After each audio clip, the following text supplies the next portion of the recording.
झाले तुम्ही settle? Cameraman झाले की नाही सेटल? सरकार तर सेटल झालं. आता काय डाऊट नाही ना तुम्हाला? काही लोक हरल्याबद्दल फटाके फोडायला लागले.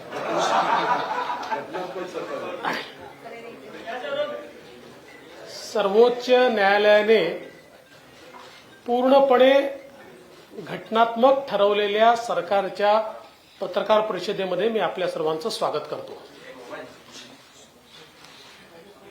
सर्वोच्च न्यायालयाने महाराष्ट्राच्या संदर्भात आज जो निकाल दिलेला आहे, या निकालाबद्दल आम्ही पूर्ण समाधान व्यक्त करतो आणि निश्चितपणे गिरीश भाऊ या वर, लोकशाहीमध्ये लोकशाहीचा आणि लोकमताचा आज पूर्णपणे विजय झालेला आहे असं या निमित्ताने मी नमूद करू इच्छितो. हा जो काही निकाल आहे यातले 4-5 जे महत्वाचे मुद्दे आहेत त्या मुद्द्यांकडे मी आपलं लक्ष वेधू इच्छितो. सर्वात पहिल्यांदा तर बसा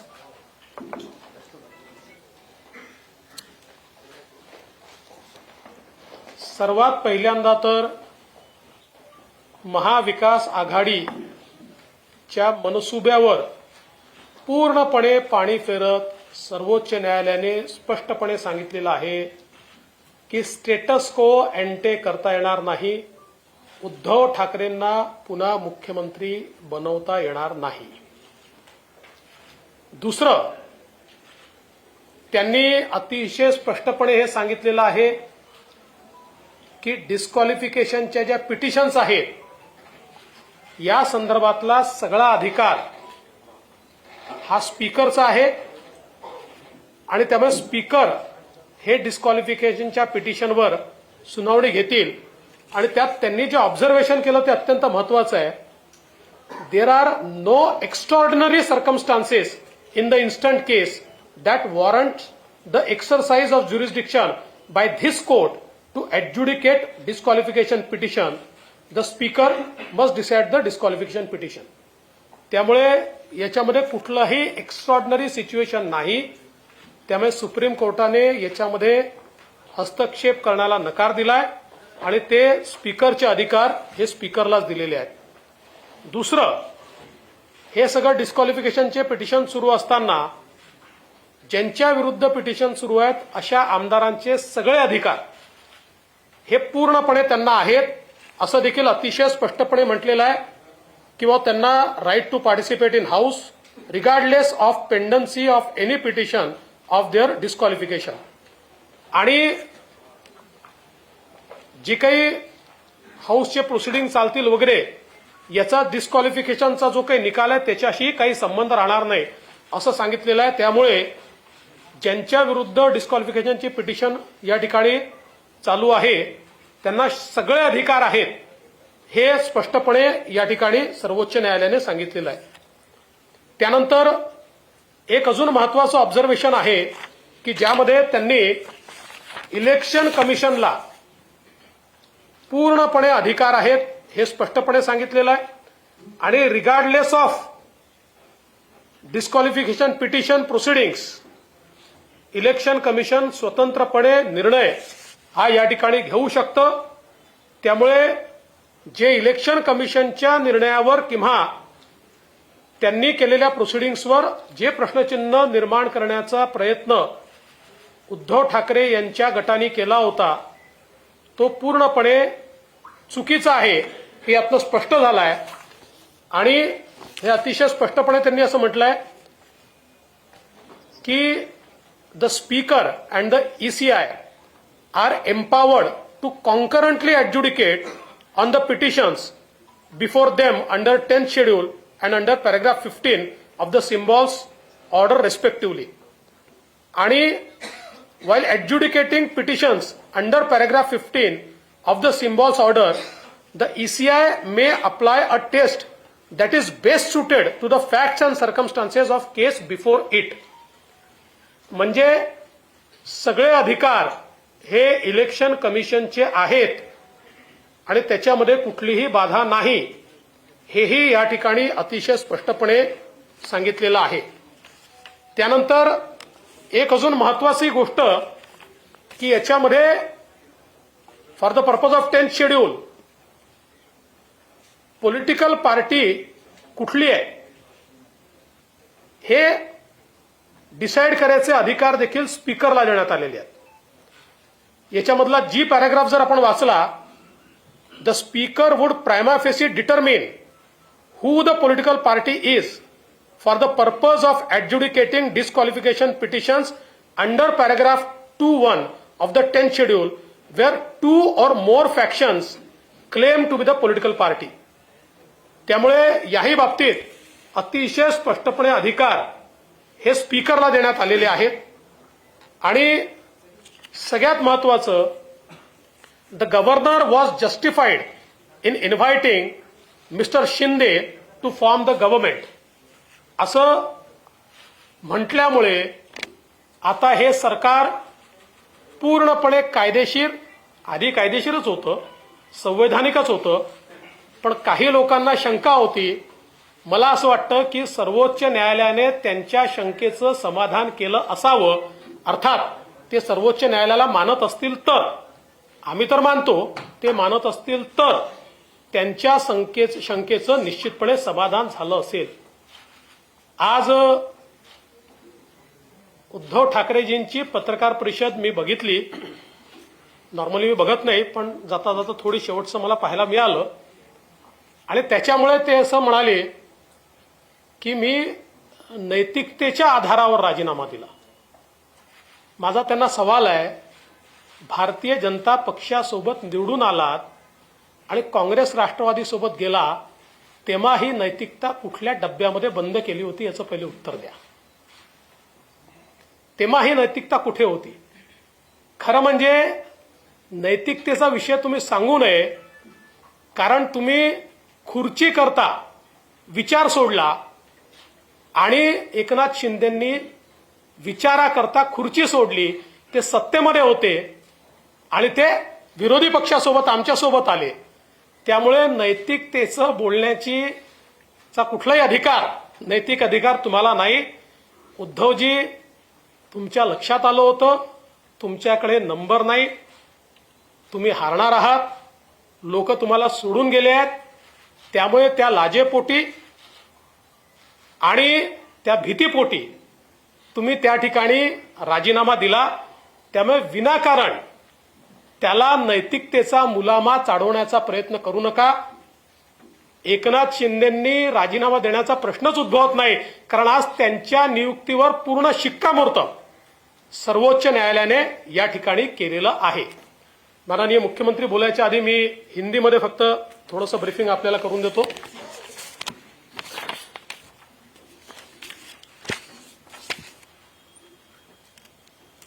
माननीय सुप्रीम कोर्ट ने आज महाराष्ट्र के मामले में जो डिसीजन दिया है उस पर हम पूर्ण तरीके से संतोष व्यक्त करते हैं और अब किसी को भी ये शंका नहीं होनी चाहिए कि महाराष्ट्र की सरकार पूर्णतः संवैधानिक है, पूर्णतः लीगल है और ये पूरे संवैधानिक ताकत के साथ यहां पर कार्य कर रही है. जो ऑनरेबल सुप्रीम कोर्ट ने आदेश दिए हैं उसमें से चंद मुद्दे ये मैं ऐसा मानता हूं कि बहुत महत्वपूर्ण है. पहला मुद्दा, सुप्रीम कोर्ट ने यह कहा कि स्टेटस को एंटे नहीं किया जा सकता, उद्धव ठाकरे इन्हें वापस मुख्यमंत्री नहीं बनाया जा सकता, जो उन्होंने मांग की थी उनके पिटीशन में, ये बहुत स्पष्ट रूप से उच्चतम न्यायालय ने कहा है। दूसरा, उच्चतम न्यायालय ने कहा है कि डिस्क्वालिफिकेशन पिटीशन का फैसला ये स्पीकर करेंगे, ये फैसला सुप्रीम कोर्ट नहीं करेगा। और उस पर बहुत स्पष्टता से सुप्रीम कोर्ट ने कहा है, there are no extraordinary circumstances in the instant case that warrant the exercise of jurisdiction by this court to adjudicate disqualification petition. There are no extraordinary circumstances, ऐसा कहा है। The speaker must decide disqualification petition. ये सीधे सीधे speaker को अधिकार दिया गया है। उसके साथ साथ जो विधायक जिनके खिलाफ डिस्क्वालिफिकेशन की पिटीशन दाखिल की गई है, उनके right to participate in the assembly या उनके कोई भी संवैधानिक अधिकार या उनका जो अधिकार है एक जनप्रतिनिधि के रूप में, ये सारा का सारा कंटिन्यू होगा। इसमें डिस्क्वालिफिकेशन पिटीशन से कोई बाधा नहीं आएगी, ऐसा भी बहुत स्पष्ट रूप से इस ऑर्डर में कहा गया है। इसके साथ साथ एक और बहुत महत्वपूर्ण चीज है जो इस ऑर्डर में कही गई है कि इलेक्शन कमीशन का जो अधिकार है, उस अधिकार को बहुत स्पष्ट रूप से कहा गया है कि वो अधिकार distinct end different from the proceedings of disqualification in front of speaker. इसका मतलब यह है कि स्पीकर के सामने जो भी डिस्क्वालिफिकेशन पिटीशन के प्रोसीडिंग्स चल रहे हैं, उसका, क्योंकि शिवसेना ने मांग की थी कि चूंकि ये प्रोसीडिंग चल रहे हैं तो आप इलेक्शन कमीशन को रोकिए और उनको निर्णय मत लेने दीजिए, लेकिन आज सुप्रीम कोर्ट ने स्पष्ट कर दिया कि इलेक्शन कमीशन को ये पूर्ण अधिकार है। तो एक प्रकार से इलेक्शन कमीशन ने जो निर्णय श्री शिंदे जी के नेतृत्व में शिवसेना और सिंबल का किया है, उसमें कोई बाधा नहीं है और वो पूरा अधिकार इलेक्शन कमीशन का है, ये स्पष्ट रूप से इसमें कहा है। इसके साथ साथ उन्होंने आगे ये भी कहा है, मैं इसको पढ़कर दिखाता हूं, कि the speaker and the ECI are empowered to concurrently adjudicate on the petitions before them under the 10th schedule and under paragraph 15 of the symbols order respectively. While adjudicating petitions under paragraph 15 of the symbols order, the ECI may apply a test that is best suited to the fact and circumstances of the case before it. इसका मतलब ये दोनों को बिल्कुल अलग कर दिया है। Facts end circumstances पे वो निर्णय ले सकते हैं, उन्होंने निर्णय ले लिया है। अंतिम निर्णय जो भी वो लेंगे वो आपके सामने है। इसलिए मुझे ऐसा लगता है कि इस बारे में भी किसी के मन में अब कोई शंका नहीं होनी चाहिए। इसके साथ साथ स्पीकर को भी यह अधिकार दिया गया है कि 10th शेड्यूल के मायने रखते हुए पॉलिटिकल पार्टी कौन सी है, इसका प्राइमा फेसी डिसीजन स्पीकर करेंगे। और बहुत स्पष्ट रूप से कहा है, the speaker would prima facie determine who the political party is for the purpose of adjudicating disqualification petitions under paragraph 2(1) of the 10th schedule where 2 or more factions claim to be that political party। तो speaker साहब को भी अब यह अधिकार है कि दो गुटों में से पॉलिटिकल पार्टी ये कौन सी है, ये स्पीकर साहब प्राइमा फेसी पहले वो डिसाइड करेंगे, उसके बाद फिर ये डिस्क्वालिफिकेशन पिटीशंस के ऊपर आगे में डिसीजन होगा। इसके साथ साथ एक और चीज बहुत स्पष्ट रूप से सुप्रीम कोर्ट ने कही है, the governor was justified in inviting mister Shinde to form the government. इसका मतलब यह है कि सुप्रीम कोर्ट बहुत स्पष्टता से कहता है कि गवर्नर साहब ने शिंदे जी को मुख्यमंत्री पद की शपथ लेने का जो न्योता दिया वो सही है। इसका ही मतलब यह होता है कि शिंदे जी के नेतृत्व में जो सरकार तैयार हुई है वो लेजिटिमेट है, वो कॉन्स्टिट्यूशनल है और इसलिए हम सुप्रीम कोर्ट का आभार व्यक्त करते हैं। जो लोग ये कहते थे कि ये सरकार संवैधानिक नहीं है, उनको इसका जवाब मिल गया होगा, बशर्ते वो अगर सुप्रीम कोर्ट को मानते हो तो। क्योंकि कई बार सुप्रीम कोर्ट पर भी वो प्रश्न चिन्ह लगाते हैं, तो अगर देश के संविधान को और सुप्रीम कोर्ट को अगर वो मानते होंगे तो आज उनको इस बात का जवाब पूर्ण तरीके से मिल गया कि श्री एकनाथ शिंदे जी के नेतृत्व की सरकार ही संवैधानिक है, पूरे तरीके से लेजिटिमेट और लीगल सरकार ये है। आज उद्धव ठाकरे जी नीतीश कुमार जी के साथ एक पत्रकार वार्ता साझा कर रहे थे और उस वार्ता में उन्होंने ये कहा कि मैंने नैतिकता के आधार पर इस्तीफा दिया था। नैतिकता की बात करना उद्धव ठाकरे जी को शोभा नहीं देता, क्योंकि मैं उनको सवाल पूछना चाहता हूं कि बीजेपी के साथ चुनकर आए और मुख्यमंत्री की कुर्सी के लिए कांग्रेस एनसीपी के साथ आप गए, उस समय इस नैतिकता को कौन से डिब्बे में आपने बंद किया था, इसका जवाब आप दीजिए। मूल रूप से उद्धव जी, आपने नैतिकता के आधार पर इस्तीफा नहीं दिया था, आपने डर के कारण इस्तीफा दिया था, क्योंकि आप जानते थे कि आपके लोग आपको छोड़कर चले गए हैं, आप विश्वास मत प्रस्ताव नहीं जीतेंगे और एक प्रकार से हारने के बाद शर्मसार होना, इसको टालने के लिए आपने इस्तीफा दिया था। इसलिए नैतिकता की बात मत कीजिए। उन्होंने ये भी कहा कि नैतिकता के आधार पर शिंदे जी ने इस्तीफा देना चाहिए। इससे हास्यास्पद क्या हो सकता है कि जिस सरकार को सुप्रीम कोर्ट लीगल, लेजिटिमेट और कॉन्स्टिट्यूशनल ठहराता है, उस सरकार के मुखिया से वो इस्तीफा मांगते हैं। मुझे ऐसा लगता है कि उन्होंने जरूर इस निर्णय का अभ्यास करना चाहिए और उसके बाद इस प्रकार की बात कहनी चाहिए। मैं माननीय मुख्यमंत्री जी से निवेदन करता हूं कि मुख्यमंत्री जी इस प्रेस वार्ता को संबोधित करें। आजच्या पत्रकार परिषदेमध्ये उपस्थित सर्व मान्यवर, उपमुख्यमंत्री जी आहेत आणि बाकी सर्व माझे सहकारी आणि पत्रकार मित्रांनो, सगळ्यात आधी मी आपलं मनापासून स्वागत करतो आणि आजचा सुप्रीम कोर्टाचा निकाल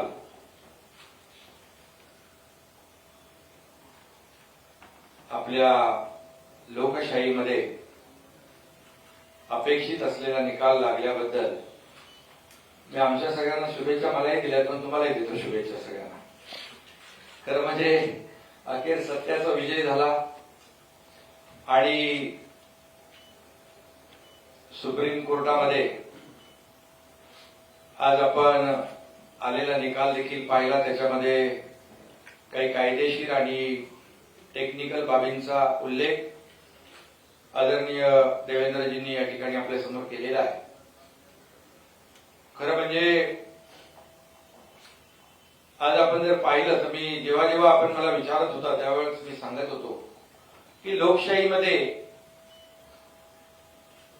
बहुमताला महत्व आहे आणि देशामध्ये कॉन्स्टिट्यूशन आहे, कायदा आहे, नियम आहे, सगळंच आहे आणि त्याच्या बाहेर कुणालाही जाता येणार नाही, हे माझे शब्द नेहमी आपल्याला आठवत असतील।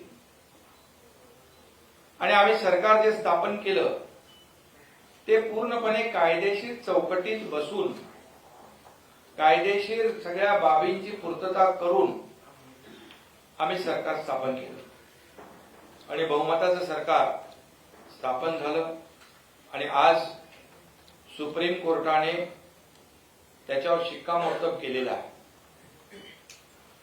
आणि त्यामुळे अनेक लोक यापूर्वी घटनाबाह्य सरकार, बेकायदेशीर सरकार अशा प्रकारचं म्हणून स्वतःचे समाधान आणि स्वतःचे पाठ तोडून घेत होते, परंतु त्यांना आज सुप्रीम कोर्टाने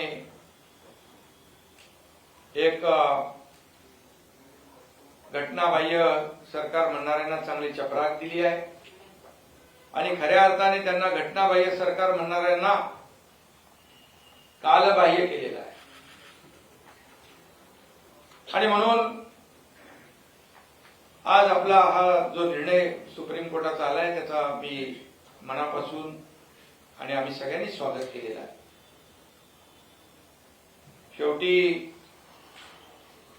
जे काही सुप्रीम कोर्टाने त्यांच्या निर्णयामध्ये काही गोष्टींचा उल्लेख केला त्यामध्ये आमचं देखील आर्ग्युमेंट म्हणजे आमची भूमिका हीच होती की डिस्क्वालिफिकेशनचा अधिकार जो आहे तो अध्यक्षांना आहे, अध्यक्षांकडे तो अधिकार येईल आणि मेरिट प्रमाणे तेच अपेक्षित असा निकाल सुप्रीम कोर्टाने दिला आणि हे अधिकार ते डिस्क्वालिफिकेशनचे अधिकार अध्यक्षांकडे दिले. त्याचबरोबर निवडणूक आयोगाने जो निर्णय घेतला होता त्याही बाबतीमध्ये विरोधी पक्षाने म्हणजे पूर्वीच्या लोकांनी माजी मुख्यमंत्री आणि ते सगळ्या टीमने म्हटलं होतं की निवडणूक सुप्रीम कोर्टामध्ये प्रकरण असताना निवडणूक आयोग कसा निर्णय घेऊ शकतो. त्याहीवर सुप्रीम कोर्टाने भाष्य केलं की निवडणूक आयोग हा अधिकार त्यांना आहे आणि म्हणून निवडणूक आयोगाने शिवसेना पक्ष म्हणून आम्हाला रेकग्नाइज केलं, धनुष्यबाण सिम्बॉल देखील आम्हाला दिला. हे सर्व सुरूच आहे आणि त्यामुळे खऱ्या अर्थाने अध्यक्षांना जे अधिकार दिले त्यामध्ये डिस्क्वालिफिकेशनचे अधिकार, पॉलिटिकल पार्टी जी आहे, पॉलिटिकल पार्टी आणि लेजिस्लेटिव्ह पार्टी याच्यामध्ये देखील त्यांनी भाष्य केलं आणि म्हणून आम्ही जो निर्णय घेतला बहुमताचा त्या 2-3 महिन्यानंतरच निवडणूक आयोगाने तो निकाल दिला की आम्ही शिवसेना आणि धनुष्यबाण आमच्याकडे.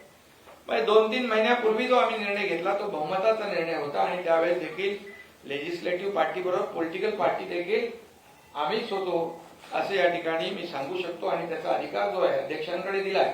अध्यक्ष त्याच्यावर मेरिटवर निर्णय घेतील आणि या सगळ्या जर बाबी आपण बघितल्या त्याच्यामध्ये माजी मुख्यमंत्र्यांनी राजीनामा दिला नैतिकतेच्या आधारावर. आता देवेंद्रजी म्हणाले त्यांना माहित होतं त्यांच्याकडे बहुमत नाहीये, अल्पमतामध्ये आलेलं सरकार आहे आणि राज्यपालांनी देखील त्यावेळेस त्याचं काही इतर राज्याचं मी उदाहरण आपलं इकडचं पण झालं त्या गोमईंचं आणि त्यावर मी बोलू इच्छित नाही. पण जेव्हा राज्यामध्ये जेव्हा परिस्थिती निर्माण होते आणि राज्यपालांनाच काय तुम्हाला सगळ्यांना माहित होतं त्यावेळेस सरकार अल्पमतात आलंय. शेवटी सरकारचा गाडा कारभार चालला पाहिजे त्यामुळे त्यांनी त्यांच्या अधिकारामध्ये तेव्हा निर्णय घेतला आणि आम्ही सरकार जे स्थापन केलं पूर्णपणे कायदेशीर घटनात्मक बाबींची काळजी घेऊन केलंय. पूर्णपणे त्याच्यामुळे हेड काउंट झाला ते सगळे तुम्ही साक्षीदार आहात आणि म्हणून राजीनामा देण्याशिवाय काही दुसरा काय पर्याय होता. आणि नैतिकतेच्या ज्या काही गोष्टी इथे सुरू झालेल्या आहेत तर त्या बाबतीमध्ये देवेंद्रजी म्हणाले की त्यावेळेस मॅन्डेट लोकांनी जनतेने कुणाला दिलं होतं, शिवसेना भाजपा युतीला. आणि मग नेमकं आम्ही हा निर्णय घेताना जनमताचा आदर केलाय, जनभावनेचा आदर केलाय, लोकांना अपेक्षित हवं असलेलं ते आम्ही केलंय, बाळासाहेबांच्या विचारांचा भूमिकेचा आम्ही आदर केलेला आहे आणि भारतीय जनता पक्ष आणि शिवसेना मिळून निवडणूक लढवली आणि सरकार दुसऱ्याबरोबर सत्तेसाठी खुर्चीसाठी त्यावेळेस बनवलं आणि हे सगळ्यांना माहित आहे. आणि जसं देवेंद्रजी म्हणाले आम्ही तर तेव्हा सत्तेत होतो तेव्हा पुढे काय होईल आम्हाला माहित नव्हतं. खरं म्हणजे नैतिकता कोणी जपली हे मला सांगण्याची आवश्यकता नाही. आणि म्हणून खऱ्या अर्थाने बाळासाहेबांच्या विचारांची शिवसेना वाचवण्याचं काम त्याचं काँग्रेस राष्ट्रवादीकरण करण्यात थांबवण्याचं काम आम्ही केलं, धनुष्यबाण वाचवण्याचं काम आम्ही केलं. तुम्ही तर तो गहाण ठेवला होता आणि म्हणून यामध्ये आता मी देखील मगाशी पत्रकार परिषद थोडीशी बघितली त्यामध्ये आम्ही पक्ष आहोत, आमचाच व्हीप लागणार. पण व्हीप लागायला तुमच्याकडे माणसं किती आहे हा एक प्रश्न आहे. त्यामुळे शेवटी बहुमताचा आदर सुप्रीम कोर्टाने केलाय आणि त्याचबरोबर अध्यक्ष जे आहेत आपले विधानसभेचे ते देखील या सर्व प्रकरणामध्ये मेरिटवर निर्णय घेतील आणि हा निर्णय जो आहे या सरकारला घटनाबाह्य बेकायदेशीर म्हणणाऱ्यांना आजच्या सर्वोच्च न्यायालयाने खरं म्हणजे त्यांच्या बाजूने निकाल दिल्यानंतर ते सगळी ती संस्था त्या सगळ्या गोष्टी चांगल्या असतात, पण निर्णय मेरिटवर दिल्यानंतर मात्र जे काही भाष्य केलं जातं हे देखील आपल्या सगळ्यांना माहीत आहे आणि मग कुणाची दिशाभूल करण्याचा प्रयत्न देखील यापुढे देखील करतील. परंतु आज सुप्रीम कोर्टाने जे काही पूर्ण बहुमताचं सरकार आणि हे सरकार कायदेशीर घटनात्मक आहे याच्यावर शिक्कामोर्तब केलेलं आहे. हे जनतेचं सरकार आहे, जनतेच्या मनातलं सरकार आहे. त्यामुळे मी पुन्हा एकदा आज सर्वोच्च न्यायालयाच्या निर्णयाचं मनापासून या ठिकाणी स्वागत करतो. आज आखिर में सत्यमेव जयते कहते, सत्य का विजय हुआ है और सर्वोच्च न्यायालय में जो महाराष्ट्र सरकार की जो केस थी उसमें ये सरकार जो है हमने गठित किया हुआ शिवसेना भाजपा का वो कानूनी तौर से घटनात्मक दृष्टि से योग्य है, इसमें शिक्कामोर्तब हुआ है. अब घटना बाह्य बोलने वालों को ये सुप्रीम कोर्ट के निर्णय ने काल बाह्य कर दिया है. उनको अभी अगर निर्णय को मानते होंगे तो हम लोग तो निर्णय को मानने वाले लोग हैं और हमने हमेशा कहा है कि जो भी निर्णय होगा मेरिट पे होगा. लोकशाही में बहुमत को महत्व होता है, मेजोरिटी को बहुत ही इम्पोर्टेंस देने का काम सभी जगह होता है और हम लोगों ने जो सरकार स्थापित किया है वो पूरी तरह से कानून और घटना इसका आदर करते हुए हम लोगों ने किया है. और जो जिनके पास बहुमत नहीं था उन्होंने रिजाइन किया है और नैतिकता की बात अब करने से पहले अगर करते, जब चुनाव हुआ था, जब शिवसेना भाजपा की सरकार का जब गठित होने मतलब जो सार्वत्रिक चुनाव हुआ तब लोगों का मैंडेट ध्यान में रखते हुए अगर नैतिकता की बात करते तो शिवसेना बीजेपी का सरकार स्थापित हो जाता था. लेकिन सिर्फ और सिर्फ सत्ता पाने के लिए, कुर्सी पाने के लिए जब निर्णय लिया, ये जनता ने देखा है, महाराष्ट्र ने देखा है और उसी को सुधारने का काम हम लोगों ने किया है. जो मैंडेट था, जो बरसों से शिवसेना भाजपा की अलायंस गठबंधन था, उसी के साथ सरकार बना दिया हम लोगों ने और निवडणूक चुनाव आयोग ने भी उसके ऊपर शिक्कामोर्तब कर दिया. जब हम लोगों ने निर्णय लिया उसके बाद 3-4 महीने में ही चुनाव आयोग ने हमारे को पार्टी का दर्जा दे दिया, शिवसेना, और सिंबल धनुष्यबाण दे दिया और ये पूरी तरह मेरिट में हुआ है. आरोप किसने लगाया उनके ऊपर मैं आज नहीं टिप्पणी करना चाहता हूं, लेकिन इसके बाद आज का जो निर्णय है और जब रिजाइन की बात होती है, रिजाइन जब आपके पास बहुमत ही नहीं था, जो अल्पमत की सरकार हुई थी, सब लोग जानते हो, आप भी जानते हो कितने लोग बचे थे. और फिर एक बात कहूंगा कि लोकशाही में ये मेजोरिटी बहुत ही महत्वपूर्ण है और तभी जाके उनको पता था कि हमारी हार हो जाएगी, पराभव हो जाएगा और रेजिग्नेशन हुआ है. और राज्यपाल गवर्नर महोदय जी ने परिस्थिति का जायजा लेने के बाद निर्णय लिया और उस निर्णय को भी जायज यहाँ पर ठहराया गया है. और इसीलिए मैं इतना ही आज कहूंगा, शिवसेना बचाने का काम, धनुष्यबाण जो कई वर्षों से बाळासाहेब ठाकरे जी की भूमिका जो है, आइडियोलॉजी बचाने का काम हम लोगों ने किया है और इसीलिए जनता ने भी हमें बहुत ही सपोर्ट किया है. और इसलिए मैं फिर एक बार कहूंगा कि सुप्रीम कोर्ट के आज के निर्णय का मैं तहे दिल से फिर एक बार स्वागत करता हूं और धन्यवाद देना चाहता हूं. एक एक करून शांती के साथ. राज्यपालांच्या नाही, नंतर त्यांनी सांगितलं की जेव्हा परिस्थिती निर्माण झाली त्याप्रमाणे तो निर्णय घेतला. बरं, आता एकच, मी आता सुप्रीम कोर्टाच्या किंवा राज्यपालांच्या भूमिकेवर बोलू इच्छित नाही. परिस्थितीनुसार राज्यपालांनी निर्णय घेतला. त्यावेळेस जर समजा फ्लोर टेस्ट झाली असती आणि पराभव झाला असता, मग राज्यपालांचा निर्णय योग्य होता असं म्हटलं असतं. त्यामुळे परिस्थितीनुसार त्यांनी निर्णय घेतला. पूर्णपणे बहुमत सरकारच्या बाजूने होतं. हेडकाउंट झालं, आपण सगळे साक्षीदार आहोत.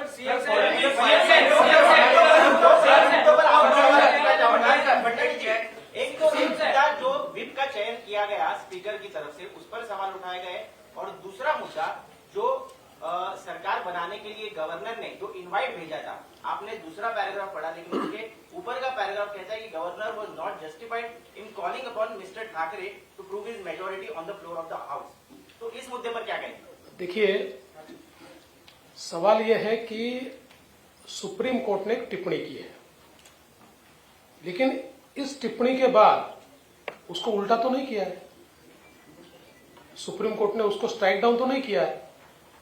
मूलतः यह होता है कि गवर्नर के सामने कुछ ऑप्शंस होते हैं. उदाहरण के तौर पर जो एक लैंडमार्क जजमेंट है मुंबई का, उस मुंबई के जजमेंट में सुप्रीम कोर्ट ने यह कहा कि जब भी ऐसी परिस्थिति आती है कि गवर्नर का एक सब्जेक्टिव सेटिस्फैक्शन होता है कि किसी सरकार के पास मेजॉरिटी नहीं है, तो गवर्नर ने एमएलएस की परेड नहीं करना है, उन्होंने फ्लोर टेस्ट के लिए बोलना है. तो हो सकता है कि उसके आधार पर उस समय गवर्नर ने यह निर्णय लिया हो. अब ये निर्णय सही है कि गलत है, ये सर्वोच्च न्यायालय देख सकता है, उसके ऊपर टिप्पणी कर सकता है. कौन सी कंडीशन में गवर्नर ने उसका निर्णय लिया, ये गवर्नर साहब बता सकते हैं. लेकिन मूल रूप से इस बात को आप समझिए कि ये टिप्पणी करने के बावजूद उस निर्णय को या हुई जो प्रोसेस है, स्टेटस को एंटे, ये नहीं किया जा सकता.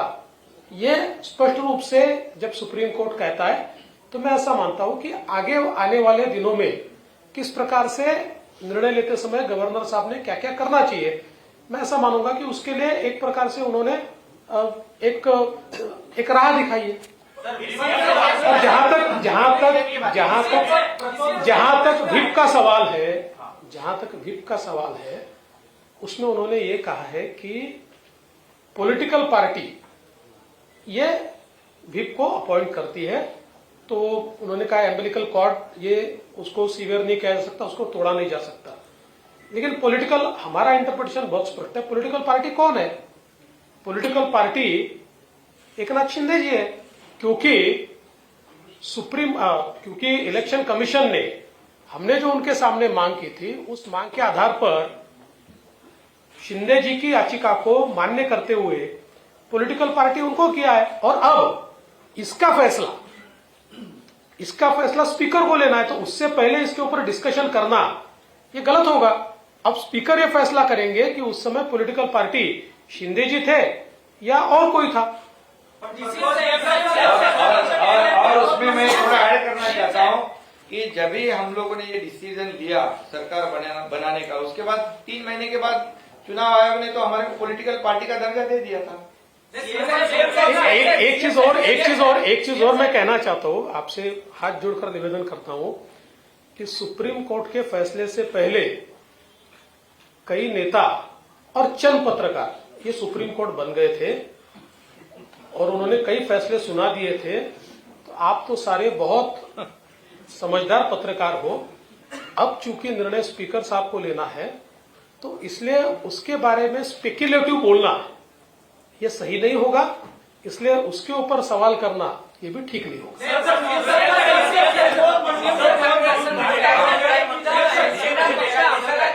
आपल्याकडे नाव आहे, परंतु उद्धव ठाकरे आजही म्हणतात की हे पक्षाचं नाव आहे, ते माझंच आहे, हे मी कोणाला देऊ देणार नाही, हे कोण घेऊ शकणार नाही. ते आता सुप्रीम कोर्टाच्या वर आहे, निवडणूक आयोगाच्या वर आहे. आता क्लिअर आहे की निवडणूक आयोगाने आणि हे संभ्रम पसरवण्याचा मी ऐकलं ते. आता ते कोणाला व्हीप देऊ शकतात? शिवसेना म्हणून देऊ शकतात का ते? शिवसेना आम्ही आहोत, धनुष्यबाण आम्ही आहोत. सहानुभूती आता लोकांना, अरे बाबा, लोकांची सहानुभूती केव्हा मिळाली असते? तुम्ही भाजप बरोबर सरकार बनवलं असत तर. तुम्ही कोणाबरोबर सरकार बनवलं, ज्यांच्याबरोबर निवडून आलात, निवडणुका लढवल्यात, बाळासाहेब मोदी साहेबांचा फोटो लावून आणि बस कोणाबरोबर गेलात, आम्ही तर ते दुरुस्त केलं. लोकांची सहानुभूती उलटी आहे तुझ्याकडे आहे, म्हणून तर लोक आम्हाला प्रतिसाद देत आहेत. यांच्या नियुक्तीवरतीही सुप्रीम कोर्टानं ताशेरे ओढले. आज पुन्हा एकदा नव्यानं भरत गोगावले यांचं प्रपोज म्हणून नियुक्ती करण्याची प्रक्रिया आपण नाही, हे बघा, ऑब्झर्वेशन आणि निर्णय, आता त्याच्यामध्ये तोही अधिकार अध्यक्षांकडे दिलेला आहे. त्यामुळे आम्ही तेव्हा कोण पार्टी होती आणि कोण लेजिस्लेटिव्ह पार्टी आणि पॉलिटिकल पार्टी हे निर्णय घेण्याचा अधिकार कोणाला दिलाय? अध्यक्षांना. बरं, मी मगाशी म्हटलं, आताही म्हणतोय, आम्ही निर्णय घेतल्यानंतर 3-4 महिन्यात निवडणूक आयोगाने निर्णय दिला होता की कोण पार्टी आहे, सिंबॉल कुणाकडे. आणि आज जे शिवसेना म्हणून आम्ही व्हीप देऊ शकतो हे तर लोकांमध्ये संभ्रम. आता लोक सुज्ञ आहेत, सगळं माहिती आहे त्यांना. आता सरकार पडणार, गडगडणार, किती वेळा तुम्हीच दाखवलं ना. सर्वोच्च न्यायालयाने टिप्पणी केलेली आहे की जर उद्धव ठाकरेंनी राजीनामा दिला नसता तर या परिस्थितीत आम्ही त्यांना मुख्यमंत्री म्हणून पुन्हा आणलं असतं. पण हे असं म्हटलेलं नाही, असं म्हटलेलं नाही. असं आहे, असं बिलकुल त्यांनी म्हटलेलं नाही की आम्ही त्यांना पुन्हा आणलं असतं. त्यांनी असं म्हटलंय की आता विषयच येत नाही, त्याच्यामुळे स्टेटस को अँटी होऊ शकत नाही. असं कुठेही म्हटलं नाही की त्यांनी राजीनामा दिला नसता तर त्यांना आम्ही परत आणलं असतं. त्यांनी म्हटलंय की हे सर्कमस्टान्सेसच नाही आहे, त्यांनी राजीनामा दिलाय, त्याच्यामुळे याच्यावर टिप्पणीच करायची आवश्यकता नाही. आणि जी मागणी शिवसेनेने पिटिशनमध्ये केली होती की उद्धव ठाकरेंना पुन्हा मुख्यमंत्री बनवा, त्यांना बनवताच येत नाही असं स्पष्टपणे म्हटलंय. त्यामुळे मला असं वाटतं की याचं राईट इंटरप्रिटेशन करा, चुकीचं इंटरप्रिटेशन करू नका. निर्णयाचा आनंद जितका आपल्याला झालाय, मला वाटतं त्याच्यापेक्षा जास्त आनंद आपल्या इतर आमदारांना झाला असेल. कारण की अनेकांची प्रतीक्षा ही विस्ताराकडे होती. शिरसाट साहेब ते पण होईल. आहेत, कल्याणकर साहेब आहेत, हो, सगळ्यांना विस्तार होईल लवकर. सीएमचा वारंवार चर्चा होत. आता हे सरकार कायदेशीर झालेलं आहे, शिक्कामोर्तब झालेलं आहे. मध्यंतरी चर्चा सुरू झाली की नाही, आता तुम्हाला पण पटलंय ना. पहिलं ते सांगायचं, आता आणखी कोणतरी मध्ये ते इतर पक्षाचे नेतेही येणार, बरीच चर्चा कुठे होते येणार? तुमच्याकडे. आता ते इन्कमिंग कधी सुरू होणार? ते सुरूच आहे ना. आता किती सरकार स्थापन केल्यापासून सुरू आहे. आता कुठे इतर काम आहे? काँग्रेस अरे ते का तुम्ही काहीतरी कितीतरी प्रवेशांना तुम्ही स्वतः होतात ना. सगळे येतात. अजित पवारांनी यापूर्वी की सरकारला कुठलाही धोका नाही, त्यांना जास्त विश्वास होता कोणाहीपेक्षा की तुमच्या सरकारला अजिबात धोका नाही, मेजॉरिटी तुमच्याकडे आहे. अजित पवारांबद्दल काय म्हणतात? अजित पवारच नाही, ज्या ज्या माणसाला कायदा कळतो अशा प्रत्येकाला हे माहिती होतं की सर्वोच्च न्यायालय अशी कुठली एक्स्ट्रॉर्डिनरी कंडिशन नाही आहे की ज्या कुठलाही डिस्क्वालिफिकेशनचा वगैरे निर्णय स्वतः घेईल.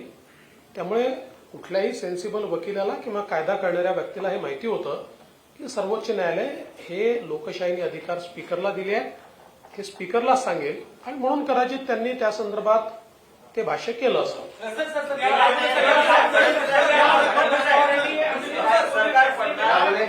उद्धव ठाकरे ग्रुप के अन्य विधायकों ने फैसले के बाद आपसे संपर्क किया है आपके साथ जुड़ने के लिए?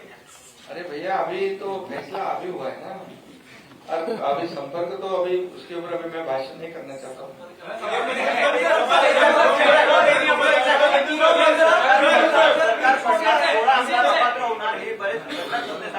त्यांना काही सल्ला आहे का? नाही, मी तो मगाशीच दिला ना सल्ला. मी मगाशीच सांगितलं की काही नेते हे स्वतः सर्वोच्च न्यायालय झाले होते, त्यांना सल्ला देण्याएवढा मी मोठा नाही. पण मला असं वाटतं सर्वोच्च न्यायालयात एखादी केस असताना अशा प्रकारे आपणच सर्वोच्च न्यायालयानं आपल्यालाच कायदा समजतो अशा आविर्भावात वावरणाऱ्यांनी यातनं थोडा धडा घेतला पाहिजे. आज पण सुरू होतं ना सुप्रीम कोर्टाचा निकाल, म्हणजे सुरू व्हायच्या आधी सुरू होतं ना काही लोकांचं, आम्ही बघत होतो. पण त्यांच्यावर काही परिणाम होईल असं मला वाटत नाही. चला तुझा